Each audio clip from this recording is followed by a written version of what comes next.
भारत माता की। मैं सभी से आग्रह करता हूं, सभी कृपया करके दोनों हाथ ऊपर करके नारा साथ में लगाएंगे। भारत माता की, भारत माता की। वंदे वंदे वंदे। Bharatiya Janata party, Bharatiya Janata party. मोदी जी को जय श्री राम। मंच पर उपस्थित हिमाचल प्रदेश के पूर्व मुख्यमंत्री और नेता प्रतिपक्ष आदरणीय प्रेम कुमार धूमल जी, पूर्व में मुख्यमंत्री रहे, पूर्व में केंद्रीय मंत्री रहे, पंजाब के प्रभारी आदरणीय शांता कुमार जी,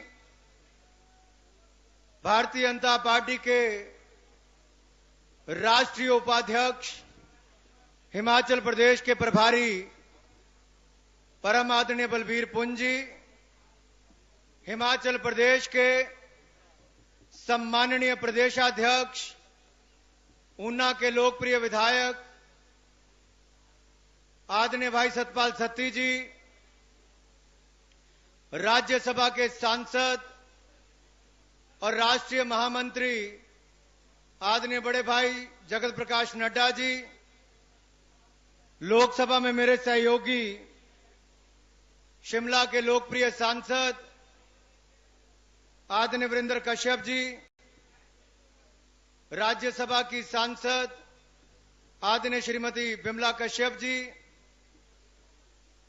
नैना देवी के लोकप्रिय विधायक और प्रदेश के महामंत्री आदरणीय रणधीर शर्मा जी, नान के लोकप्रिय विधायक और महामंत्री आदरणीय राजीव बिंदल जी, मेरी बाईं ओर हिमाचल प्रदेश के बैठे सभी पूर्व के मंत्री, सभी आदरणीय विधायकगण, पार्टी के सभी पदाधिकारी और मेरी दाहिनी ओर बैठे सम्माननीय सभी भूतपूर्व सैनिक अधिकारी और मेरे सामने बैठे हिमाचल प्रदेश के कोने कोने से आए मेरे आदर के योग्य बुजुर्गों, मातृशक्ति, नौजवान भाई और बहनों और मीडिया के मेरे प्रिय बंधुओं, आज हिमाचल के लिए ये गौरव का दिन है कि हम सबके बीच में हम सबके लोकप्रिय नेता और इस देश के भावी प्रधानमंत्री आदरणीय नरेंद्र भाई मोदी कुछ ही क्षणों में यहां आने वाले हैं।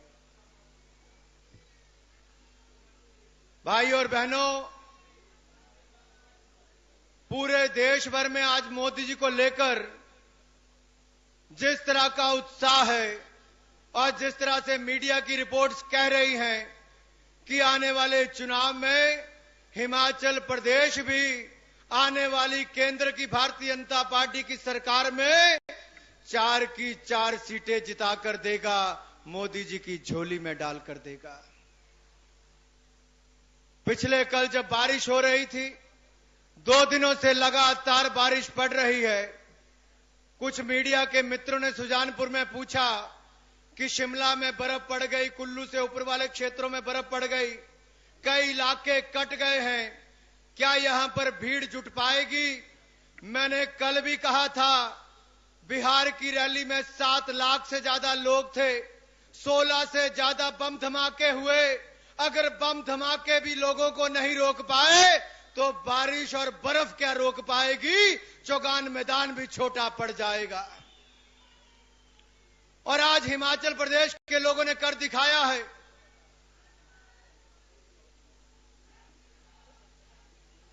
आज हिमाचल प्रदेश के लोगों ने कर दिखाया है।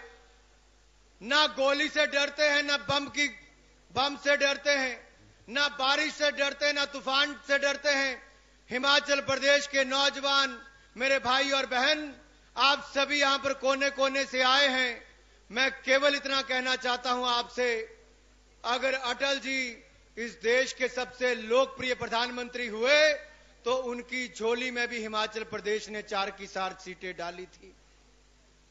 नरेंद्र भाई मोदी भी हिमाचल के प्रभारी रहे हैं आप में से सैकड़ों कार्यकर्ताओं को नाम से वो जानते हैं, आपको शक्ल से वो पहचानते हैं। अगर इस देश को दूसरी बार कोई भारतीय जनता पार्टी का प्रधानमंत्री बनने वाला है तो वो सौभाग्य भी हिमाचल प्रदेश को प्राप्त होगा कि यहां के इस प्रदेश के कोने कोने को जानने वाले नरेंद्र भाई मोदी अटल जी की ही तरह हिमाचल प्रदेश को प्यार भी देंगे और ढेर सारा धन और विकास भी देगा तो नरेंद्र भाई मोदी हिमाचल प्रदेश को देगा।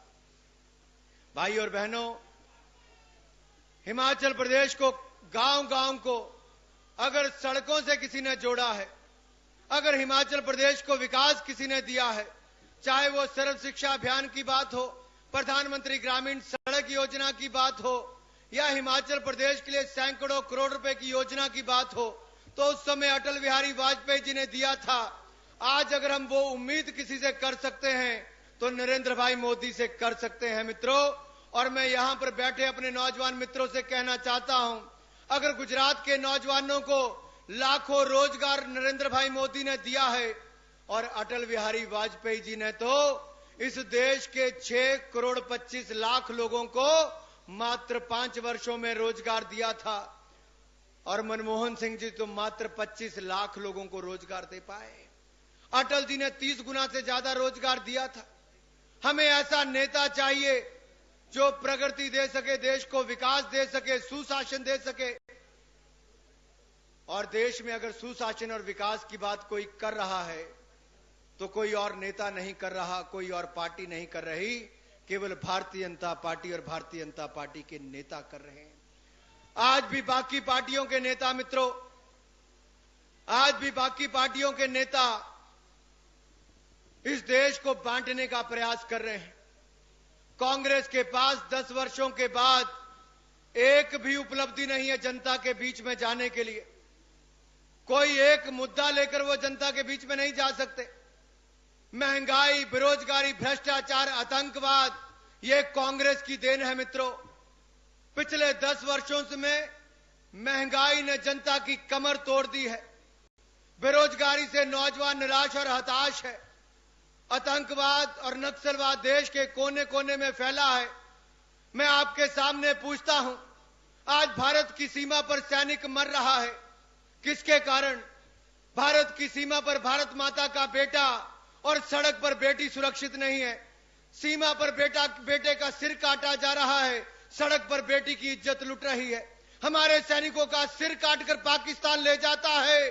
हमारे देश का प्रधानमंत्री चुप बैठा रहता है, कोई जवाब पाकिस्तान को नहीं देता है, प्रहार पाकिस्तान के ऊपर नहीं करता है। मित्रों, आखिर ऐसी कमजोर सरकार देश में क्यों है? मैं आपसे पूछना चाहता हूं, हमारी सेना का मनोबल किसने गिराया है? हमारे नौजवानों को निराश और हताश किसने किया है? हमारे नौजवानों को बेरोजगारी किसने दी है? क्या इसके लिए कांग्रेस जिम्मेदार नहीं है? हमारे देश के कोने कोने में अगर पिछले 8 वर्षों में 2.5 लाख से ज्यादा किसानों ने आत्महत्या की है तो उसका जिम्मेदार कौन है? आज करोड़ों नौजवान बेरोजगार बैठे हैं तो उसका जिम्मेदार कौन है? आज देश की अर्थव्यवस्था चरमराई है तो क्या उसके लिए जिम्मेदार एक अर्थशास्त्री प्रधानमंत्री नहीं है? मैं आपके सामने निवेदन करने आया हूं मित्रों, हिमाचल प्रदेश से कोने कोने से आप आए हैं। अगर देश की सीमा पर सैनिक का मनोबल बढ़ाना होगा, अगर महिलाओं को सुरक्षा दिलानी होगी, अगर नौजवान को रोजगार दिलाना होगा, अगर किसान को आत्महत्या करने से रोकना होगा, अगर इस देश की अर्थव्यवस्था को वापस खड़ा करना होगा तो कमल का फूल खिलाना होगा, नरेंद्र मोदी को देश का प्रधानमंत्री बनाना होगा। यह देश के सामने चुनौती है। कुछ पार्टियों के नेता एक्ट की बात करते हैं, कुछ बिल लाने की बात करते हैं। इस देश को एक्ट नहीं, एक्शन चाहिए मित्रों। इस देश को बिल नहीं, विल पावर चाहिए, काम करने की शक्ति चाहिए, ऊर्जा चाहिए। वो नरेंद्र भाई मोदी में है, भारतीय जनता पार्टी के नेताओं में है। मैं केवल इतना कहना चाहता हूं, आपने मुझे 5 वर्षों तक सांसद चुनकर दिया। मैंने लोकसभा में, जहां तक युवा सांसदों में सबसे ज्यादा हाजिरी भी रही और वहां पर प्रश्न भी सबसे ज्यादा उठाए और सबसे ज्यादा चर्चाओं में भाग भी लिया। और हिमाचल प्रदेश में पिछले 5 वर्षों में एक नहीं 4 नई ट्रेनें हिमाचल प्रदेश ऊना से चलाकर दिखाई हैं। वो आपके आशीर्वाद से चलाकर दिखाई हैं भाई और बहनों। ऊना रेलवे लाइन को अंब तक पहुंचाया, नया रेलवे स्टेशन वहां पर बनाया और लगातार आपकी मांगों को संसद में उठाता रहा। 2400 करोड़ रुपए से ज्यादा संसद में अपने क्षेत्र के लिए केंद्र सरकार से मंजूर करवा कर लाए हैं, लेकिन बहुत बड़ी तादाद में हिमाचल प्रदेश के लोगों ने अभी तक रेल नहीं देखी।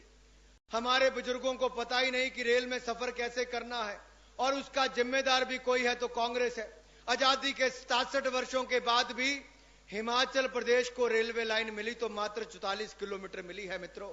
लेकिन नरेंद्र भाई मोदी ने कहा है कि वो बुलेट ट्रेन देश को देंगे तो हिमाचल प्रदेश के कोने कोने को भी रेल लाइन से जोड़ेंगे, तो हिंदुस्तान के आने वाले प्रधानमंत्री नरेंद्र भाई मोदी जोड़ेंगे।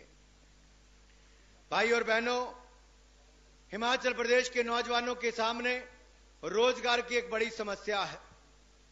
यहां के लाखों नौजवान हिमाचल प्रदेश से बाहर रोजगार के लिए जाते हैं। मुझे याद है जब धूमल जी की सरकार थी, इन्होंने अटल जी से बात करके औद्योगिक पैकेज मंजूर करवाया था।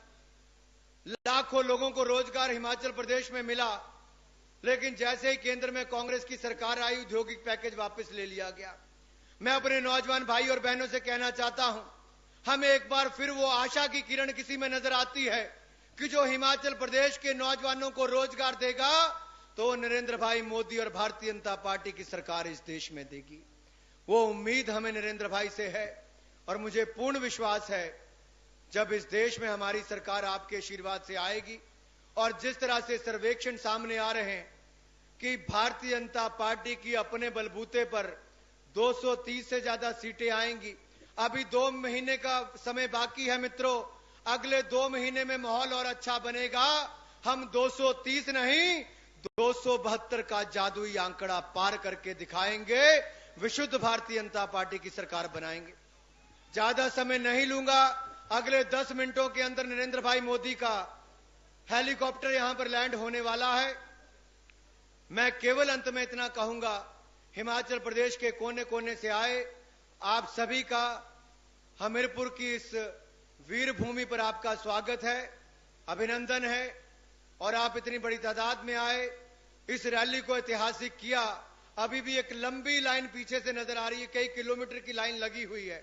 मुझे पूर्ण आशा है, मैं इस मंच से निवेदन करता हूं अपने पुलिस के भाइयों से, एसपी साहब से, कृपया करके बसों को ज्यादा पीछे ना रोकें, आगे तक आने दें, छोटी गाड़ियों को सामने तक आने दें, ताकि इस बड़े स्थान पर छोटी गाड़ियां खड़ी हो सके और जल्द से जल्द हमारे सभी भाई और बहन इस सभा में आकर मोदी जी का स्वागत कर सकें। मुझे इस मंच से बोलने का मौका दिया गया। मैं सभी भारतीय जनता पार्टी के नेताओं का धन्यवाद करता हूं और आशा करता हूं जब यहां से हम सब लोग वापस जाएंगे, इस प्रदेश के कोने कोने में घर घर जाकर ही भी दस्तक देंगे और लोगों के दिलों पर दस्तक भी देंगे और प्रदेश के कोने कोने में कमल का फूल खिलाकर नरेंद्र भाई मोदी को देश का प्रधानमंत्री बनाएंगे। आप सबका बहुत बहुत धन्यवाद। जय हिंद, जय भारत। बोले भारत माता की। हर हर मोदी। आप कहेंगे घर घर मोदी। हर हर मोदी, हर हर मोदी, हर हर मोदी।